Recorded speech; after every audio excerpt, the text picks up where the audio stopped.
4.15 총선을 3개월 앞두고 여야가 1호 공약을 앞다퉈 발표하고 정책 대결에 돌입했습니다. 민주당은 공공 와이파이 확대 방안을, 한국당은 경제 관련 공약을 전면에 내세웠습니다. 이낙연 전 국무총리가 민주당에 공식 복귀했습니다. 이 전 총리와 황교안 한국당 대표의 종로 빅매치 가능성에 관심이 주목되고 있습니다. 문 대통령이 조국 전 장관의 마음의 빚을 졌다고 발언했는데요. 야권에서 비판이 제기되자 강기정 정무수석은 인간적인 미안함이라고 설명했습니다. 오늘의 나이트 포커스 시작합니다.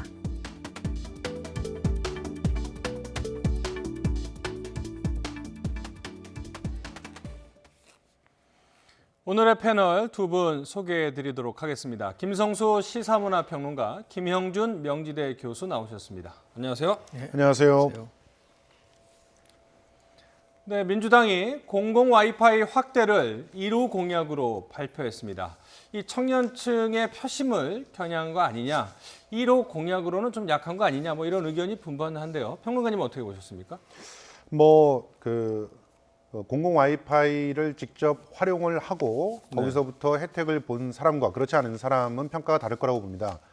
실제로 웬만큼 이동통신 비용을 감당할 수 있는 사람의 입장에서는 공공 와이파이가 느리고 내가 충분히 내 마음대로 사용하기가 어렵고 일정한 권역에 제한되기 때문에 나는 굳이 그런 거 사용하지 않아서 잘 모르겠다, 이런 분들이 주로 이 공약이 약한 거 아니냐 이렇게 얘기하지만, 실제로 돈 1,000원, 2,000원이 굉장히 아까운, 특히나 젊은 청년들 같은 경우에는 공공 와이파이 존을 찾아서 메뚜기처럼 돌아다녀야 되는 그런 상황이거든요. 더군다나 우리나라에서 제공되고 있는 공공 와이파이들 같은 경우, 특히 신호가 굉장히 강력한 신호를 갖고 있는 쪽은 이 통사들이 다 장악하고 있고, 실제로 제대로 돼 있는 퍼블릭 와이파이라고 하면 신호가 약하거나 동시 접속이 많이 되면은 제대로 활용할 수 없는 경우들이 많아요.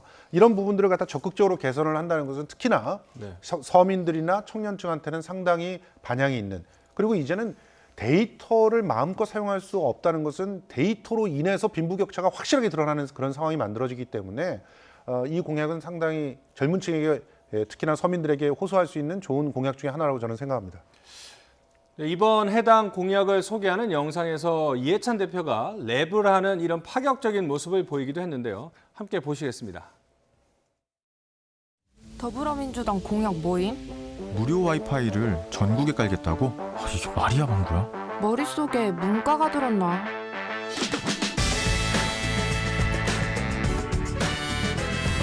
그래요. 전 문과예요. 통신비 낮추는 전문가예요. 5G 빠르면 뭐합니까? 돈 내야 빠른 거잖아요. 사과폰, 우주폰 손에 쥐고 셀카만 찍을 수는 없잖아요. 가계 부담도 없잖아요.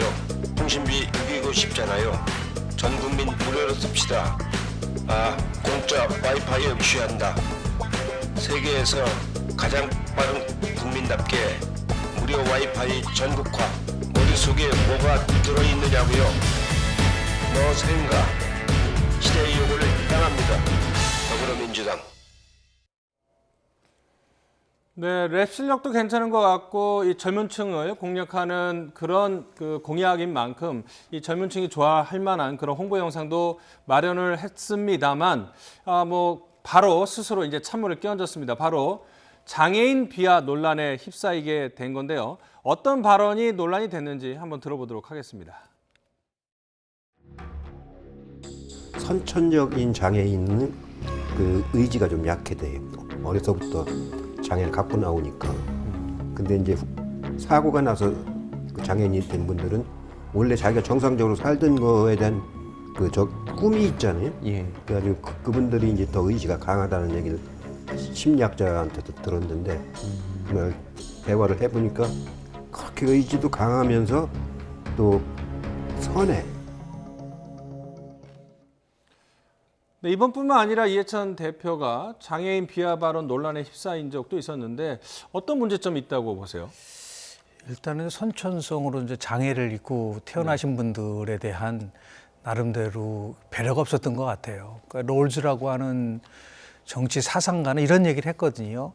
선천적으로 태어나면서 상대적으로 다른 사람에 비해서 열등한 사람들에게 우선적으로 기회를 주는 게 정의다라고 얘기를 했어요. 근데 저 굉장히 정의롭지 못한 발언이거든요. 그런 면에서 봤을 때 상당히 뭐 그 즉각 사과를 했기 때문에 나름대로 진화되는 면도 있지만 총선에서 2004년도 정동영 당시에 열린우리당 의장이 노인 폄훼 발언이 있었지 않습니까? 노인분들 그냥 투표하지 마시고 집에서 쉬시라고 해서 논란이 돼서 있었고요. 또 95년도에 이른바 그 핫바지론이라고 해서 충청도 분들은 핫바지다라고 얘기를 해서 그것이 굉장히 논란이 돼가지고 당시 자민련이 압승을 한 적이 있었는데요. 정치인들 특히 집권 여당 대표의 말은 천금 같아야 되고 그리고 신중해야 되는데 그런 면에서 봤을 때는 상당히 부적절했을 뿐만 아니라 또 굉장히 지적을 하고 싶은 거는 이게 한 번만이 아니잖아요. 이게 반복적으로 나오니까 도대체 이해찬 민주당 대표는 어떤 생각을 갖고 이렇게 공개적인 자리에서 얘기를 할까라고 하는 부분 속에서 많은 지적이 있을 수밖에 없었던 정말 적절치 못했었던 발언이란 말씀을 좀 드리고 싶습니다. 민주당은 문제 영상을 바로 삭제를 했고요. 이해찬 대표도 사과를 했습니다. 이번에는 한국당 상황 알아보죠. 이 공수처 폐지를 총선 1호 공약으로 발표했던 한국당, 이 경제 관련 공약을 내세우면서 이게 1호 공약이다 이렇게 했는데요. 먼저 지도부 발언 들어보겠습니다. 국민을 위한 사법개혁으로 첫째 과제로서 괴물 공수처를 폐지하겠습니다. 자유한국당이 오늘 제시하는 공약들은 저력 있는 우리 국민과 함께 문재인 정권의 절망 경제를 넘어서 경제 희망 시대를 열어나가는 약속입니다. 이 박찬주 전 대장 1호 인재 영입으로 했다가 실패하면서 이제는 인재 영입에 1호, 2호 숫자 안 붙이겠다 했는데 이 총선 공약마저 1호가 또 바뀌었습니다. 뭔가 좀 정리가 잘 안 되는 걸까요? 아니면 어떻게 되죠? 예, 공수처를 폐지하겠다라고 하는 그 주장은 사실상 공수처에 대한 열망이 그 전 국민에게 굉장히 높은 그런 상황에서 온갖 우여곡절 끝에 통과를 하는 모습들을 전 국민이 지켜봤다는 측면에서 굉장히 부적절한 그런, 그러면 국민하고 싸워보겠다는 거냐 이런 얘기를 할 수밖에 없는 상황이었고요. 그래서 섣불리 이제 또 바꿨던 그런 공약들은 준비가 제대로 안 된 것 같은 공약입니다. 가령 경제 공약이라고 하면서 두 번째 공약이 탈원전 정책을 갖다가 폐지하겠다라고 하는데 탈원전은 아직 진행도 안 되고 있어요. 그런데 탈원전을 폐기하겠다라고 하는 얘기가 얼마나 다가오겠는가. 지금 현재 원전들이 이제 그 가동을 멈추거나 하는 것들은 연한이 다 돼가지고 평가를 해가지고 위험하기 때문에 국민들의 안전을 위해서 멈추고 있는 것이지 탈원전 정책에 의해서 멈추고 있는 게 아니라는 사실. 그리고 또 비정규직 그러니까 이 마지막에 노동개혁이라고 해가지고 노동시장을 더욱더 유연화하겠다라고 이렇게 얘기를 했는데 이 노동시간 시장의 유연화를 통해 가지고 너무나 많은 노동자들이 비정규직으로 내몰려서 고통을 당하고 있는 모습들을 갖다가 지금도 목도하고 있거든요. 지금도 오늘 YTN에서도 지금 바로 전에 보도를 했지만 플랫폼 노동자라고 하는 신종 노동자들이 생겨서 전혀 노동법에 의해서 보장받지 못하는, 보호받지 못하는 것들 때문에 고통당하고 있는 상황인데 여기에 얹어서 또 노동 유연성 개혁을 또 하겠다.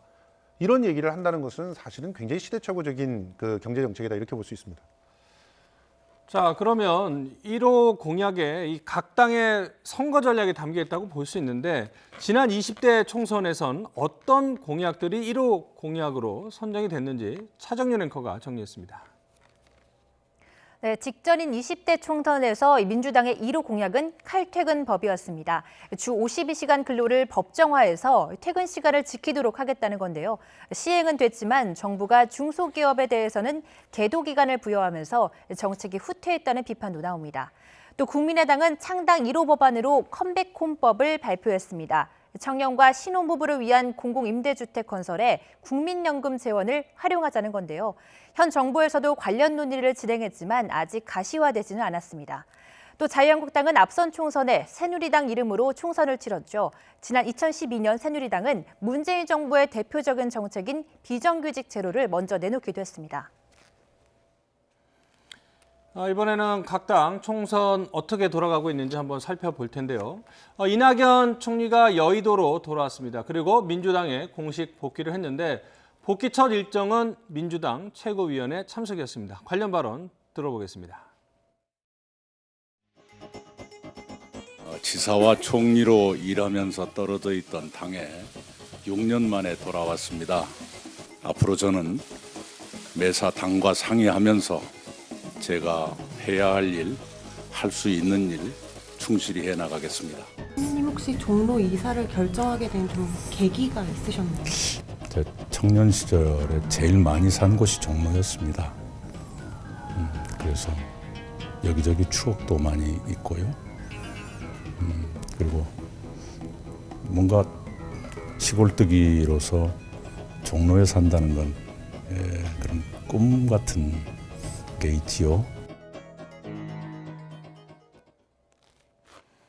자, 그러니까는 이낙연 전 총리 이제 종로로 이사를 가지 않았습니까? 그렇다면 뭐 종로 출마를 기정사실해도 될까요? 그렇죠. 뭐 실질적으로 보면은 선거라는 거는 크게 이제 세 가지 요인에 의해서 작동이 되는데요. 하나는 정당에 대한 투표가 한 25% 차지하고요. 조금 전에 얘기한 공약 같은 경우 한 25%. 마지막이 이제 인물이거든요. 인물이 한 50%인데 거기에 뭐 도덕성이라든지 경륜, 경험 등등이 있는데 정치 1번지에 나가서 이낙연 전 총리가 뭐 출마하겠다라는 것은 뭐 거의 기정사실화된 부분들이 있고요. 거기에 맞서서 과연 누가 나올 것이냐라고 이른바 빅매치가 이루어질 것이냐 이루어지지 않을 것이냐에 대한 부분들도 있는데요. 일단은 과거 역대 총선에서 상징적인 선거구가 항상 존재하지 않습니까? 그런 의미에서 봤을 때 종로구가 갖고 있는 무게감이 이낙연 전 총리로 하여금 출마를 결정한 게 아닌가라는 생각이 들고요. 가장 제 핵심은 과연 황교안 대표가 과연 종로로 나가서 빅매치가 이루어질 수 있을 것이냐라는 부분인데요. 결국은 종로라는 거는 지역구 선거보다도 전국적 상징성을 갖고 있는 선거이기 때문에 원래대로 하면 지역구라는 거는 그 지역을 대표하면서 그 지역을 위해서 가장 많은 헌신하고 공헌할 수 있는 그러한 것이 지역구 선거인데 반해서 종로는 조금 양상이 좀 다른 일종의 대선 전초전 같은 선거로서 치러질 수 있다는 의미에서 많은 사람들이 관심을 갖고 있는 그러한 선거구라고 봅니다. 이 말씀하신 대로 관심은 이낙연 대 황교안, 이 국무총리 출신 차기 대권 주자 간의 종로 빅매치가 성사되느냐 이런 부분일 텐데요. 황교안 대표는 어떤 말을 했는지 들어보도록 하겠습니다. 이낙연 전 총리가 어디에 출마하는 것보다는 우리 당에서 내가 어떤 출마를 하는 것이 좋을지에 관해서 가장 효과적인 우리에게 가장 도움이 되는 이런 길을 찾아가도록 그렇게 하겠습니다. 황교안 대표가 심사숙고하는 걸까요? 아니면은 조금 주저하는 면이 있다고 보십니까? 주저하는 거죠. 그리고 지금 여기서 진다면 대통령 선거에서는 보다만 하나 또 진다라고 하는 그런 인상을 주기 때문에 선수 교체론이 급격하게 부각할 수 있거든요. 그런 측면에서 당에게 가장 좋은 그런 선택을 하겠다라고 했지만 실제 속내는 자신에게 가장 좋은 선택을 하는 게 아니냐라는 그런 의혹이 생기는 거예요. 그런 의혹들을 잠재울 수 없기 때문에 지금 다른 당 중진들이 나도 험지 안 가겠다라는 얘기를 하고 있는 거거든요.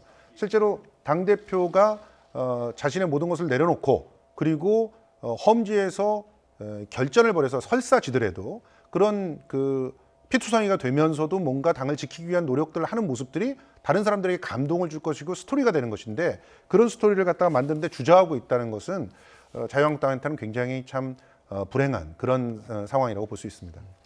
네, 마지막으로 한 사람 더 준비했는데요. 홍준표 전 자유한국당 대표입니다. 자신의 고향 창년에 출마를 하겠다 이렇게 공식 발표를 했는데요. 한번 누리꾼 반응도 살펴보도록 하겠습니다. 당선되기 쉬운데 골라서 출마를 하느냐 이런 얘기도 있었고요. 그동안 할 만큼 했는데 고향 간다고 왜 욕을 하느냐 이런 반론도 있었고 말은 보통 세게 하지만 옳은 말만 한다 이런 옹호 발언, 서울 출마하면 아마 100% 낙선될 것이다 뭐 이런 의견들이 있었는데 홍준표 전 대표의 선택을 교수님께서는 어떻게 보십니까? 일단 홍준표 전 대표의 방향성이라는 거는 뭐 이번 총선이 아니라 대선을 향해서 가는 건데요. 그런 전략적 차원에서 본다고 한다면 뭐 서울에 가서 중진으로서 역할을 하는 부분들도 있지만 본인 스스로 생각하기에는 이번 총선의 가장 최대 격전지라고 할 수 있는 거는 수도권과 PK 지역이라고 볼 수가 있다. 그러니까 PK도 결국 만만치 않거든요. 거기서 나름대로 자신의 역할론도 얘기하고 그것을 토대로 해서 뭐 대선에 나가겠다라고 하는 것을 무조건 수도권으로 오라고 얘기하는 것도 나름대로 이제 문제가 있을 수도 있는 부분들도 있죠. 홍준표 전 대표 같은 경우는 자기는 뭐 험지는 다 다녔다. 이번에는 자신이 결정할 수 있는 걸 좀 존중해달라는 의미가 있기 때문에 이런 것이 결국 이제 당에서 어떤 결정을 내릴 것이냐라는 문제와 충돌할 수밖에 없는데요. 제가 볼 때는 이제 통합이 이루어지고 통합에서의 공천관리위원회에서 어떠한 결정을 내리냐에 따라서 결정될 수 있을 거라고 좀 보는데요. 일단은 당 중진들이 무조건 솔에 나가는 것이 좋은 전략이라고 단정짓기는 어렵고요. 하여튼 격전지에서 나름대로 의미 있는 역할을 할 수 있는 그런 기회를 주는 것도 결코 그것이 뭐 나쁜 것은 아니다라는 평가를 좀 내리고 싶습니다.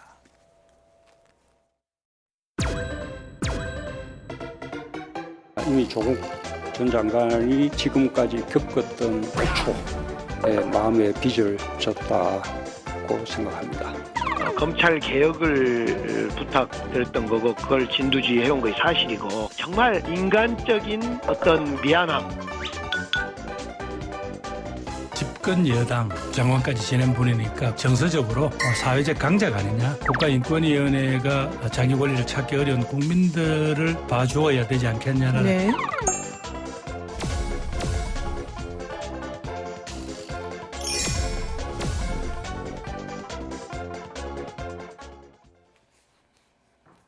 문재인 대통령이 신년 기자회견에서 이제 조국 전 장관을 좀 놔줬으면 좋겠다고 했지만 조국 전 장관을 둘러싼 이야기들은 계속 오가고 있습니다.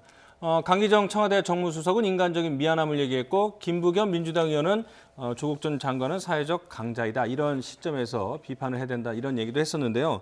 먼저 야당에서 이제 비판이 제기되니까 강기정 청와대 정무수석이 대통령 발언에 대해서 설명을 했습니다. 들어보겠습니다.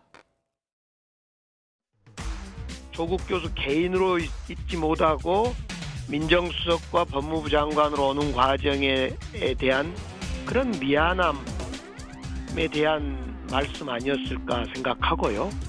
그렇다고 하여 그 조국 장관에 대한 어떤 법적 가이드라인을 주거나 또는 어떤 무죄 주장을 하거나 이런 얘기는 아니시다는 점은 국민들이 다 알 거라고 생각합니다.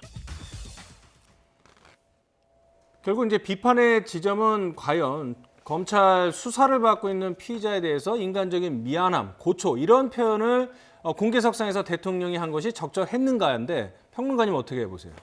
아니 그런데 이걸 이렇게 해석할 수도 있구나는 생각이 들었어요. 네. 제가 그 꼼꼼히 기자회견을 다시 들어봤지만 그 고초는 지금 그 수석처럼 이렇게 지금 현재 그 어떤 사법적인 절차에 의해서 고초당하는 그걸 이제 강조를 하셨는데 그 얘기만이 아니거든요. 그러니까 결과적으로 자신이 그 개인적인 입장에서 자기의 소신이 있고 자기는 가르치는 걸 제일 잘하니까 난 교수로 계속 남겠다라고 끝까지 주장하셨던 분인데 어쨌든 문재인 대통령이 당선됐는데 책임을 져야 되기 때문에 어쩔 수 없이 나선다라고 하면서 민정수석을 했던 걸 다 기억하지 않습니까? 그러니까 그런 상황에서의 전반적인 고생들, 그래서 지금 현재 공직을 마무리했고 마지막 공직이다라고 얘기했는데도 계속 여타의 시각들이 있고 심지어 특정한 그 지지자들 같은 경우는 이 대통령 후보를 만들어야 된다라고 하는 그런 말까지 나오는 상황, 이 상황 모두에 대해서 고초라고 표현을 했다고 저는 보고요. 그래서 이제는 놔줘야 된다라고 하는 게 법적 가이드라인이 아니라 이제는 개인이 하고 싶어 하는 것으로 돌아갈 수 있게, 자연인으로 돌아갈 수 있게 놔줘야 된다는 그런 의미로 다들 들었다고 저는 믿습니다. 근데 이걸 가지고 굳이 어떤 가이드라인으로 만드는 것은 그렇게 만들어야만 하는 사람들의 입장이 있는 건 아닌가 이런 생각이 들고요. 그런 측면에서 좀 과한 해석들에 대해서는 또 우리 언론에서도 좀 그런 부분을 정확하게 분석을 해야 될 필요들이 있지 않나 이런 생각이 듭니다. 알겠습니다. 이런 가운데 이제 민주당 김부겸 의원은 민심이 조국 전 장관을 사회적 강자로 보고 있다 이렇게 지적을 하기도 했는데요. 라디오 인터뷰 내용 한번 들어보도록 하겠습니다. 장관까지 지낸 분이니까 국민들이 정서적으로 사회적 강자가 아니냐. 그러니까 국가인권위원회가 소관 사항이라든가 이런 부분들이 사회적 강자 혹은 집권 세력보다는 오히려 사회적 약자라든가 자기 권리를 찾기 어려운 국민들을 위한 일들을 우선 봐주어야 되지 않겠냐는 이런 정서가 있는 것 같아요. 김부겸 의원은 조국 전 장관에 대한 애정이 있습니다만 이제 국민의 일반적인 비판적인 시각에 대해서도 이제 이해를 해야 된다 뭐 이런 얘기인데 이런 시각에 대해서는 어떻게 보세요? 저는 김부겸 전 장관의 시각이 옳다고 봐요. 아무리 뭐 인간적인 나름대로 애정이 있다 하더라도 신년 기자에게는 사적 공간이 아닙니다. 국정운영 최고 책임자의 철학과 구상과 그리고 원칙을 얘기하는 자리이기 때문에 그런 식으로 이제 표현을 한다고 한다면 오해 여지가 분명히 있을 수 있는 것이죠. 더 나아가서 지금 법원에서도 뭐라고 얘기했어요? 죄질이 나쁘다. 그리고 더 나아가서 법치를 흔드는 부분이다라고까지 얘기를 했는데 그 부분에 대한 것을 대통령이 공개적인 속상해서 고초라는 표현을 쓰면서까지 얘기하는 것을 단순한 인간적인 정의라고 생각한다라고 한 거는 너무 좋게 과도하게 얘기하고 그렇기 때문에 국정운영 책임자인 대통령의 말 한마디 한마디에 모든 국민들이 촉각을 세우는 부분 아니겠습니까? 그러면서 보면 그 야당이 지적하는 부분도 겸허하게 이제 받아들일 필요가 있는 부분들도 있고요. 더 나아가서 이러한 모든 사회 갈등의 요인이 조국 전 장관을 임명하면서 발생된 부분들도 있기 때문에 오히려 이러한 정에 대한 부분들보다도 임명이 돼서 올 수 있는 여러 가지 사회적 분열과 갈등에 대해서 오히려 더 진솔하게 국민들에게 사과하는 모습을 보여줬으면 훨씬 더 좋지 않았겠나라는 생각을 좀 하게 됩니다. 네, 그런데 이제 뭐 많은 국민들이 조국 전 장관이 검찰 수사 과정에서 인권 침해를 당한 소지가 있다 이렇게 국민 청원을 올렸죠. 이 국민 청원에 대해서 청와대가 비서실장 명의로 국가인권위원회에 전달한 것을 두고도 여러 가지 논란이 있었는데 인권단체가 성명을 통해서 비판에 나섰습니다. 어떤 내용인지 차정윤 앵커가 정리했습니다. 네, 인권운동 사랑방을 포함한 15개 인권단체는 성명을 냈는데요. 인권위에 국민청원 공문을 청와대가 전달한 것은 그 자체로 인권위에 대한 독립성을 침해한 것이라면서 유감을 나타냈습니다. 그러면서 노영민 청와대 비서실장의 명의로 공문을 발송한 것은 단순한 전달이 아니라 지시로 보이는 조치라고 꼬집었습니다. 이 단체들은 인권위를 향해서도 문제라고 지적했는데요. 청와대의 공문 발송 과정에서 인권위의 독립성이 침해될 수 있다면서 국가인권위원장이 강력하게 경고하고 재발 방지를 요청해야 한다고 강조했습니다. 네, 이런 인권단체들의 지적과 비판에 대해서 김평론가님 어떻게 생각하세요? 적절한 지적이고 또 비판이라고 생각하고요. 이런 비판들이 살아있는 것이 지금 현재의 청와대와 그리고 또 국가기관 또 시민단체의 관계라고 생각합니다. 이전 정권에서는 어땠을까 하는 생각도 해보네요. 그런데 이런 그 실수들이 부각이 되고 그리고 그것이 지적이 돼서 철회가 되는 그런 과정들이 민주주의가 작동하는 그런 하나의 모습이라고 생각을 하고요. 지금 그런데 이런 부분들은 있습니다. 청와대에서 이런 실수를 하게 되었던 그런 그 과정들도 좀 알아봐야 될 필요가 있지 않습니까? 실제로 청원이라고 하는 그런 그 엄청나게 역동적인 사회적 어떤 의사표현과 합의 과정들이 지금 마련돼 있어요. 그 정말 능동적으로 여론들의 어떤 움직임을 볼 수 있게 만들지 않습니까? 이런 움직임들에 대해서 청와대가 답변을 하기로 약속을 했고 그리고 그런 답변들이 그냥 답변이 아니라 구체적으로 자신의 직할 밑에 있는 기관들에게는 어떠한 조치들에 대해서 살펴보라고 그런 그 참조를 갖다가 해달라는 그런 부탁을 할 수가 있거든요. 그런데 이 부분에 인권위를 집어넣었다라고 하는 것이 문제였다는 거죠. 그러니까 청원이 갖고 있는 선순환적인 구조 자체를 뭐 과정상에서 문제를 삼거나 또 그런 구조에서부터 나오는 의사소통의 과정들 전체가 문제가 된 것이 아니라 이것은 단순한 실수라고 이렇게 보고 그리고 그런 실수들에 대해서 지적하고 또 반성하고 되돌릴 수 있는 그런 정도의 여유는 우리 사회가 생겼다. 그런 부분들 더 주목해야 된다고 생각합니다. 자, 그런데 이제 이른바 조국 사태가 불거진 이후 참여연대가 상당히 내용을 겪고 있습니다. 이런 가운데 이제 양홍석 공익법센터 소장이 사태를 선언을 했는데 일단 어떤 인물인지를 좀 보고 사태 배경은 무엇인지 좀 알아봐야 될 것 같습니다. 차정윤 앵커가 전해드립니다. 네, 양홍석 소장은 지난 2008년부터 참여연대에 참여해서 10년 넘게 공익법 관련 활동을 해온 대표적인 진보 인사입니다. 양 소장은 자신의 SNS를 통해서 참여연대의 형사사법에 대한 입장, 나아가 문재인 정부의 권력기관 개혁에 대한 입장이 자기 생각과 다른 부분이 있어서 고민이 많았다고 설명을 했는데요. 형사소송법 또 검찰청법 개정이 과연 옳은 방향인지 의문이라고 밝혔습니다. 이런 상황에서 더는 참여연대에서 직을 맞는 것이 부적절하다며 사임 이유를 설명했습니다. 자, 이번에는 검찰 분위기 알아보도록 하겠습니다. 지금 가장 화제가 되고 있는 검사는 이제 김웅 전 부장검사인데요. 검경 수사권 조정안에 대해서 거대한 사기극에 항의하기 위해서 사직을 했다 이렇게 밝혔습니다. 여기에 대해서 현직 검사들이 댓글을 달았습니다. 내부 통신망에다 댓글을 달았는데요. 뭐 사기극 피해자는 역시 국민이다. 프레임과 구호만 난무한다. 담담한 목소리에 울었다. 뭐 이런 댓글들이 한 500개에서 600개 정도가 달려 있다고 합니다. 앞으로 시간이 가면 더 늘어날 수도 있는데 전체 전국의 검사가 2,200명인데 지금 현재 500에서 600명의 검사들이 댓글을 실명으로 달았다고 하니 전국 검사 4분의 1이 이 검사의 생각에 동의를 하고 있다라는데 이런 흐름에 대해서 교수님 어떻게 보세요? 일단 윤석열 검찰총장은 검경 수사권 조정과 관련돼서는 존중한다는 얘기를 분명히 했지만 많은 이제 검사들 강에서 봤을 때는 자신들이 그동안 여러 가지 검경 간에 여러 가지 갈등도 많았지 않았었습니까?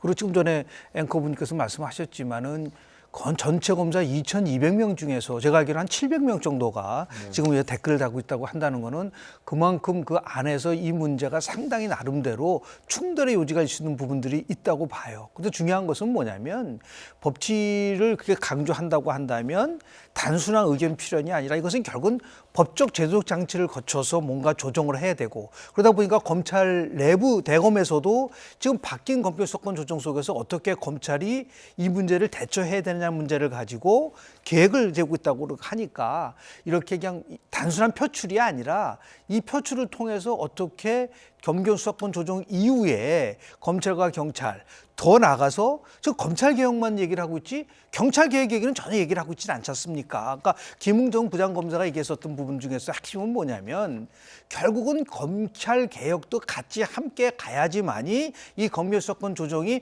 완성도는 높아지는데 경찰 개혁은 전혀 하지 않고 검찰 쪽에서만 얘기를 하다 보니까 이것은 검찰을 결국 쉽게 표현하면은 검찰 장악하려고 하는 것이 아니야라고 하는 문제 제기를 했고 거기에 많은 검사들이 동의를 한다고 한다면 지금 이제 정부도 이 부분에 대해서 무조건 이것을 잘못된 거라고 하기보다는 검경 수사권 조정이 가져올 수 있는 여러 가지 문제점에 대해서 심도 있게 대안을 제시할 수 있는 그러한 계기가 마련될 수 있어야 된다고 저는 봅니다. 그럼 여기서 한번 질문을 해보죠. 일단은 뭐 김 교수님 말씀하신 것처럼 무소불위라는 비판을 받아온 검찰이 가지고 있는 일부 권한을 이제 경찰에게 넘겼는데 그렇다면 새로운 권한을 갖게 된 경찰도 개혁 대상이 돼야 되지 않냐 그런 권한을 누리기 위해선 뭐 이런 비판이 있는 것 같아요. 그래서 균형을 맞추자. 그런데 왜 검찰만 개혁을 요구하냐 뭐 이런 비판이신 것 같은데 어떻게 받아들이세요? 지금 경찰 개혁은 진행하고 있지 않습니까?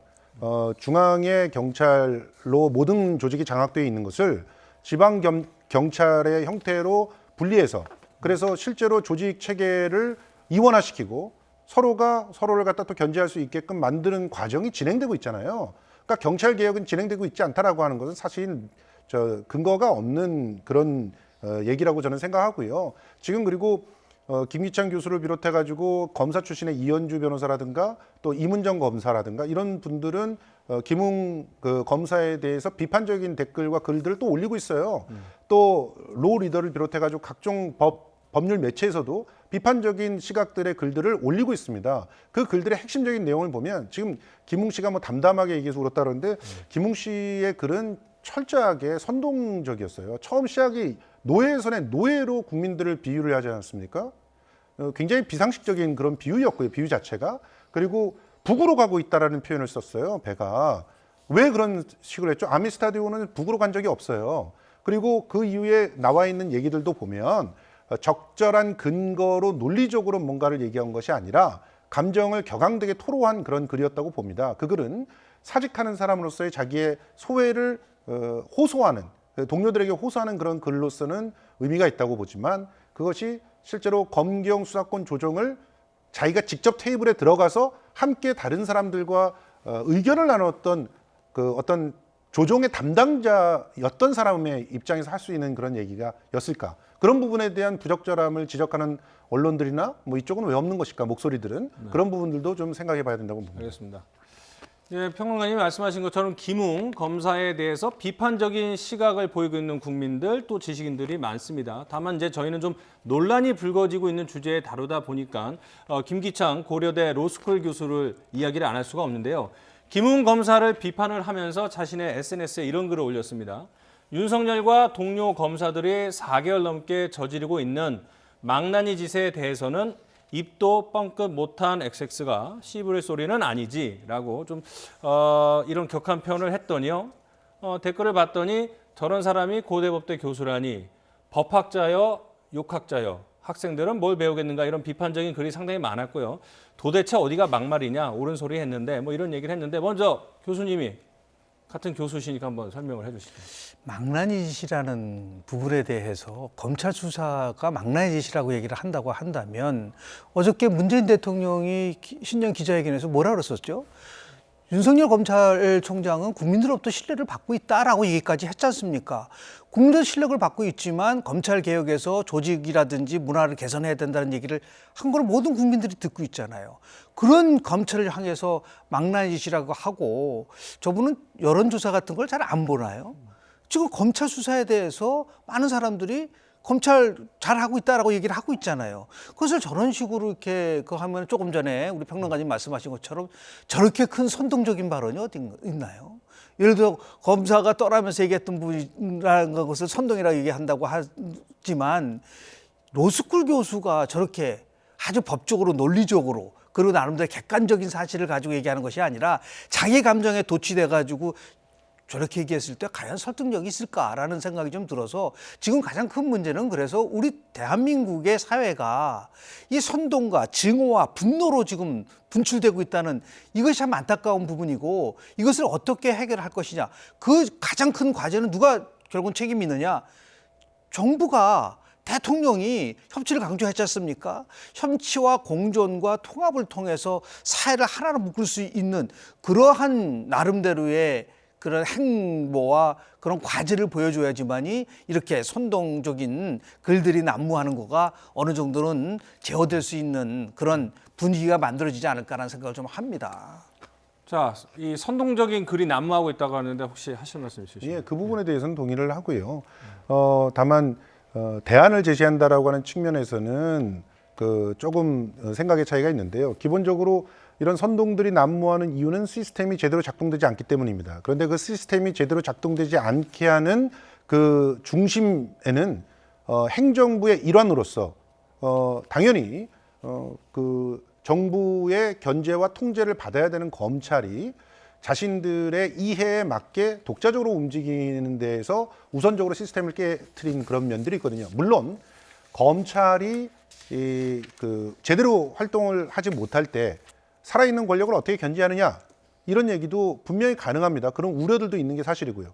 그런데 이전에 검찰들이 살아있는 권력들에 그렇게 충성을 다하고 그리고 실제로 권력에 장악되는 것을 자신들의 그 인사에 있어서의 승진의 어떤 그 도구로서 스스로 상납해 왔던 것들을 보면 지금의 이 체계는 검찰이라고 하는 아주 강대한 권력들을 제대로 제재하지는 못하고 있다라고 하는 것이고 그럴 때는 다른 기관들을 통해서 상호 견제를 할 수 있는 시스템을 만들어 주는 것이 옳다고 국민들도 합의를 했고 모두가 이제 법 전문가들이 함께 의논을 해서 결정한 것이거든요. 네. 이런 사회적 합의에 대해서는 최소한 존중을 하면서 지금 현재의 그런 갈등들이 합리적인 방안을 모색할 거라고 하는 기대를 보면서 기다리는 것이 옳지 않을까 생각을 합니다. 알겠습니다. 이번에는 다른 주제로 넘어가 보도록 하겠습니다. 이 가수 김건모 씨가 성폭행 의혹이 처음 제기된 지 40여일 만에 피의자 신분으로 경찰에 출석해 조사를 받았습니다. 출석했을 때는 기자들의 질문에 대해서 아무런 대답을 안 했지만 조사를 받고 나온 뒤에 기자들을 상대로 자신의 소감을 말했는데 소회를 말했는데요. 한번 들어보도록 하겠습니다. 먼저 국민 여러분께 심려를 끼쳐드려서 진심으로 죄송합니다. 경찰에서 성실히 답변했고요. 하루빨리 결과가 하루빨리 진실이 밝혀졌으면 좋겠습니다. 추후 또 원하시면 또 와서 조사받을 마음이 있습니다. 항상 좋은 쪽에 있다가 이런 인터뷰를 하니까 굉장히 많이 떨리네요. 네, 아무튼 심려를 끼쳐드려서 대단히 죄송합니다. 물론 잘 알려진 사건이지만 정확히 어떤 내용으로 고소된 사건인지 다시 한번 좀 짚어볼 필요가 있을 것 같습니다. 차정윤 앵커가 정리했습니다. 네, 가수 김건모 씨의 성폭행 의혹은 지난해 12월 유튜브 채널 가로세로 연구소를 통해 처음 제기가 됐습니다. 피해 여성은 방송 사흘 뒤에 가로세로 연구소 운영자인 강용석 변호사를 통해 김건모 씨를 고소를 했는데요. 이에 맞서 김 씨의 소속사는 피해 여성을 명예훼손 혐의로 맞고소했죠. 그리고 경찰은 지난 8일 김건모 씨의 차량을 압수수색하고 GPS 기록 등을 확보를 했는데요. 압수수색 일주일 만에 김건모 씨에 대한 첫 경찰 소환 조사가 진행이 된 겁니다. 지금 이제 양측의 주장이 엇갈리고 있는데 앞으로 수사는 어떤 식으로 진행될 거로 보십니까? 예, 기본적으로 양자를 다 소환을 해서 조사를 했고, 그리고 그 안에서 지금 뭐 차량을 전부 다 압수수색하고 했기 때문에 경로를 비롯해서 모든 어떤 증거들이 확보될 거라고 봅니다. 그런 증거에 의한 수사들이 진행될 거라고 보고요. 속단하기는 굉장히 이른 그런 상태다라고 생각을 합니다. 네, 알겠습니다. 자, 그러면 이번에는 조금 다른 주제로 넘어가 볼 텐데요. 이 좀 화면을 보시겠지만은 이 대구에 있는 박근혜 전 대통령 생가터를 알려주는 표지판입니다. 그런데 지금 보면 박근혜 이름 석자 중에 해자에 담뱃불로 누군가가 지진 그런 흔적이 지금 남아 있습니다.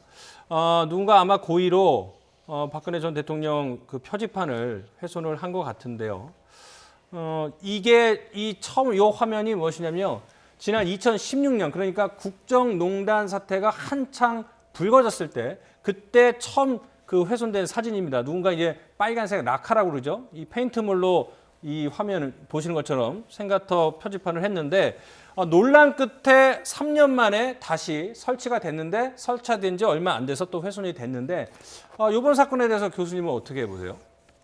우리가 민주주의 국가에서는 이제 표현의 자유라는 건 분명히 이제 보장돼야 되지만 나름대로는 범위가 있고 그리고 책임이 있는 부분들이 있는 것이죠. 저런 식으로 해서 공공물을 훼손하고 이것이 아무리 자기의 주장이 옳다고 하더라도 이것은 잘못하면 자유가 아니라 방종이 되는 겁니다. 그래서 민주주의 속에서 표현의 자유 이전에 가장 중요한 원칙은 법치의 부분들이 있지 않습니까? 법을 어기면서 자기의 모든 것을 다 할 수 있다라는 것을 자유로 착각한다면 그거는 민주주의 시민으로서의 자격이 없고 그 부분에 대해서는 분명하게 책임을 물어야지만이 법치가 서여질 수 있는 그러한 사회로 발전할 수 있다고 저는 봅니다. 자, 이 표지판 하나 제작하는데 한 20만 원이 든다고 하는데요. 표지판이 훼손이 되니까 왜 표지판을 다시 만들지 않느냐 이런 항의 전화가 관공서에 왔습니다. 그래서 이렇게 설치를 했더니 왜 또 쓸데없이 표지판을 설치를 했느냐 이런 또 항의 전화가 또 폭주를 했다고 하는데 어떻게 해결을 해야 될까요? 이 문제는. 글쎄요. 지금 저는 이전에 논란이 있었던 그 역사적 인물들에 대해서도 동일한 그런 과정을 겪어야 된다고 보는데 공과 과를 같이 명시해 놓는 그래서 그것을 통해서 역사에서의 교훈을 배우는 그런 방식으로 처리를 한다면 문제가 좀 해결되지 않을까 하는 생각이 듭니다.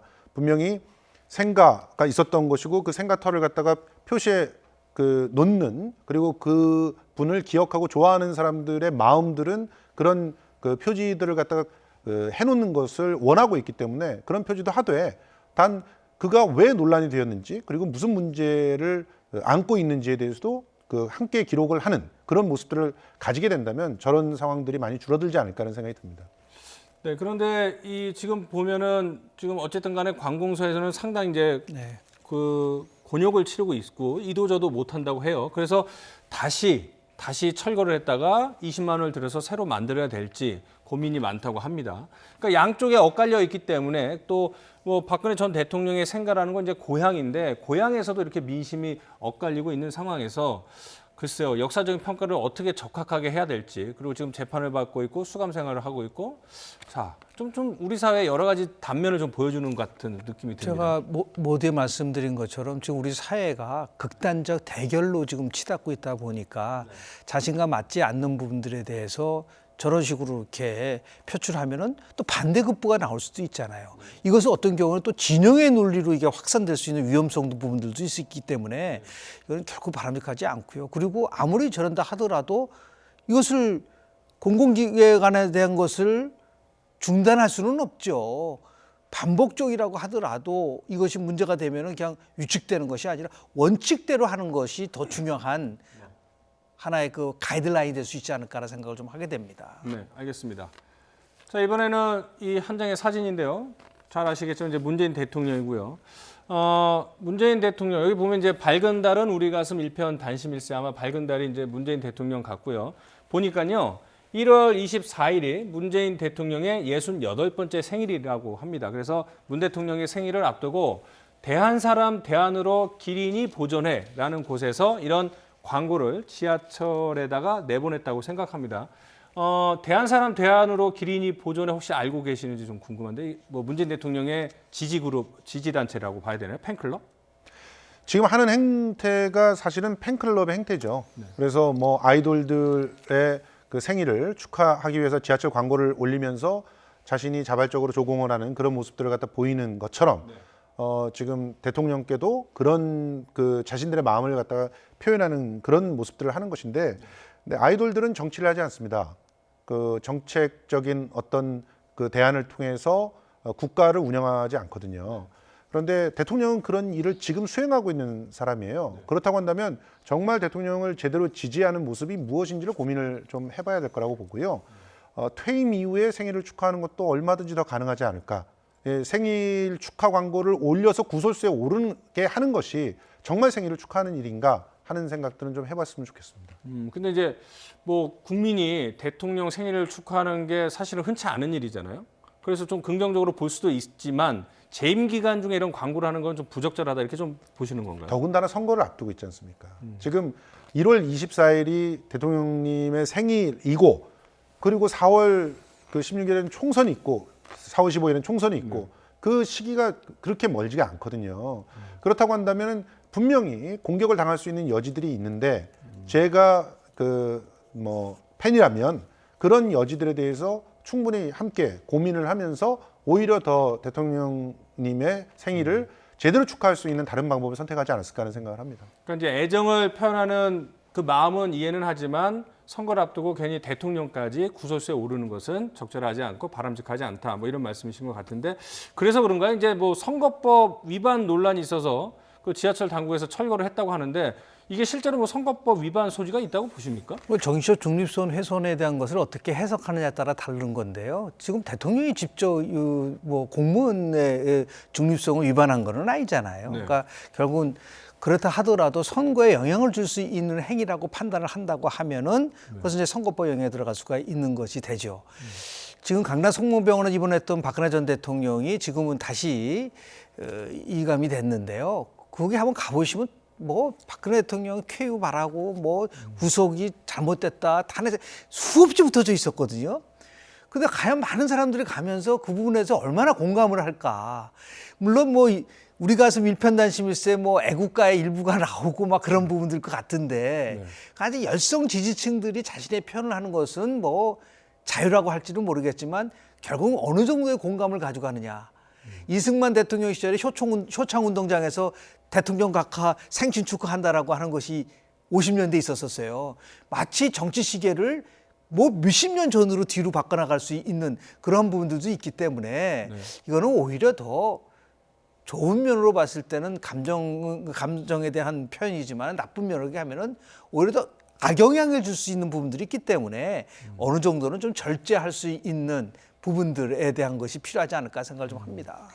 저 교수님한테 한 가지 더 궁금한 게요. 지금 최근에 이제는 그 대통령 지지율에 대한 여론조사들이 나오지 않습니까? 근데 이 언론사마다 또는 여론조사 기관마다 너무 차이가 많이 나는 것 같아요. 왜 그런 일들이 그럼 뭐 벌어지는 여러 가지가 거예요? 있는데요. 첫 번째는 조사 방식에 있어서의 차이가 있을 수도 있고요. 예를 들어서 뭐 ARS로 하느냐 아니면 전화를 통해서 하느냐라는 부분들도 있고요. 그다음에 가장 중요한 이건 논쟁의 여지가 굉장히 많습니다. 쉽게 표현하면은 샘플링, 그러니까 모집단에서 어떠한 이제 샘플 추출하는데 그 과정 속에서 이게 정확하게 무작위로 뽑혀졌느냐. 즉 야당이 가장 강조하는 부분은 뭐냐면 지난 대통령 선거 때 문재인 대통령 후보가 얻은 게 41.4% 1%밖에 안 되는데 실제로 여론조사에서는 그보다 훨씬 많은 사람들이 이전 대통령 선거에서 문재인 대통령을 찍었다고 얘기하니 그 샘플링 자체가 일종의 바이어스된 게 아니냐라고 주장하는 부분도 있어요. 그러나 보통 자기가 문재인 대통령 후보를 찍지 않았다 하더라도 최근에 물어보면 당선된 사람에게 대답하는 율이 실은 많아요. 그러니까 여러 가지 요인에 의해서 복잡하게 이루어지는 부분들이 있기 때문에 어떻게든 간에 이 부분을 나름대로 좀 체계적으로 한번 연구할 필요는 좀 있을 것 같습니다. 왜냐하면 같은 시기에 조사를 하는데도 조사별로 이렇게 차이가 많이 난다라고 하는 부분 속에서는 국민들이 조사 결과를 통해서 어떤 여러 가지 생각이나 지지를 표현할 때서 영향을 줄 수 있는 부분들이 있기 때문에요. 네. 저는 이거를 중앙선거관리위원회에 여론조사 심의위원회가 있거든요. 그 여론조사 심의위원회에서 한번 아주 심층적으로 좀 분석을 좀 해볼 필요가 있지 않을까 생각을 좀 해봅니다. 알겠습니다. 말씀 잘 들었습니다. 오늘 라이트 포커스 김성수 시사문화평론가, 김형준 명지대 교수 두 분과 함께했습니다. 고맙습니다. 고맙습니다.